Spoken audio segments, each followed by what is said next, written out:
বিএনপির যে নেতাকর্মীরা রয়েছেন তাদের গাড়িগুলো ইতিমধ্যে এই জায়গাটিতে আসতেছে, একটি একটি করে গাড়ি প্রবেশ করছে, সেটি আমরা দেখতে পাচ্ছি। মধ্যরাতে এমনই চিত্র ইউনাইটেড হসপিটালের সামনে, সেটি লুৎফুজ্জামান বাবরকে কেন্দ্র করে। তিনি অসুস্থ হয়েছেন এবং তিনি মধ্যরাতে হঠাৎ অসুস্থ অবস্থায় কিন্তু তাকে এই জায়গাটিতে নিয়ে আসা হয়েছে এবং তিনি গত দুদিন আগেই মুক্তি পেয়েছেন। তিনি দীর্ঘদিন জেল জুলুমের পরে কিন্তু গত দুদিন আগে তিনি মুক্তি পেয়েছেন এবং মুক্তির পরে মাত্র দুদিন তিনি পরিবারের সাথে সময় কাটিয়েছেন। ঠিক এই সময়টিতে তিনি অসুস্থ হয়েছেন এবং হঠাৎ করে বুকে ব্যথা অনুভব করছিলেন।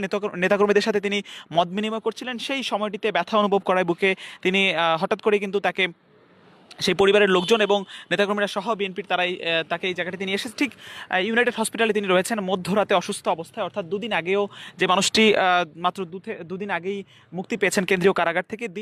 দীর্ঘ বছরের পর বছর আওয়ামী শাসন আমলে যিনি জেল জুলুমের শিকার হয়েছেন, অনেকগুলো মামলা তার বিরুদ্ধে ছিল, সেগুলো থেকে মুক্তি পেয়ে তিনি কিন্তু এই জায়গাটিতে এসেছেন। এবং এখন মধ্যরাতের যে চিত্র এখানে আমরা দেখতে পাচ্ছি, যেখানে গাড়ি একেবারেই কম রয়েছে, ঠিক সেই জায়গাতে একটির পর একটি গাড়ি কিন্তু ভেতরে প্রবেশ করছে।